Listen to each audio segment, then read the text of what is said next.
Hello guys and welcome back to the channel. In today's video we are going to cover this study which was taken from an actual game. White played the move h3 and now black has a winning idea, and at first glance when you look at this position it looks like a boring endgame. Black has a few extra pawns, we've got a bishop against a knight and some rooks. I mean, what's going on here? I'm going to start off the combination for you and then I'm going to give you a chance to solve it once we get going. So the first move here is the rook to d2, which at first glance it's okay, you're attacking the pawn, but white can simply defend that with knight to a4, and now the really stunning move, rook takes b2. Alright, so we sacrificed the rook, white captures it, and what's the point? What is black going to follow up with? Now if you'd like to pause, go ahead and try to figure out what's the idea. Alright, if you had a chance to do that, the point is that now black is going to play the move c3 and we are attacking the knight. We are also threatening to maybe just keep pushing and get a queen, and white has to figure out how to stop that. And you can't really go behind the pawn because then simply the bishop takes and it is also blocked by this pawn. So white has a nice little idea. It's rook takes b6, and the point here is that now if we capture the knight, we can simply take it with the rook and then simply come here and block this pawn.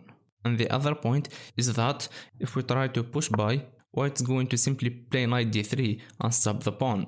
So it looks like white has just won the game by playing rook takes b6. A very nice move, right?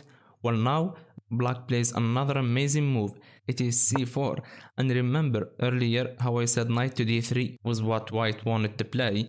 So by playing c4, black is taking that away. So the threat behind this move is to play c2 and simply get a queen. And the knight which used to be able to stop that now can no longer go there because it's going to get captured. So white played here rook b4, trying to just come up here and take the pawn. And then obviously black is not going to be able to do anything, but black actually has a winning move here. If you would like to pause again and try to figure out what could the idea be.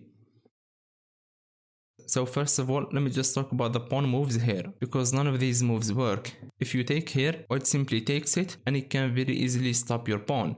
So that does not work. And if you push, again, the rook simply takes, and next move is going to take your pawn. So it looks very hopeless for black, but the winning move is pawn to a5, attacking the rook, forcing it to move. And the point is, if the rook simply takes here, we simply take the knight, and you can't go behind the pawn anymore because of the a5 pawn, and you can't also go down here because we simply take and get a queen. So what's the idea if we took here then?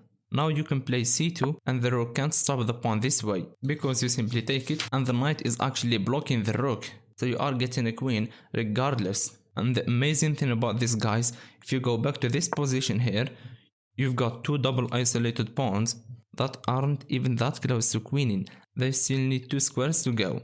And a rook and a knight can't stop them after you play a5. It is just winning for black. That's why this is so incredible. I don't think I've ever seen a position like this where two double isolated pawns can do anything useful. It's amazing, right? Normally they have to be like connected pawns so they can help each other. So hopefully guys you enjoyed that. If you did like the video, please do subscribe to the channel for a new video every day.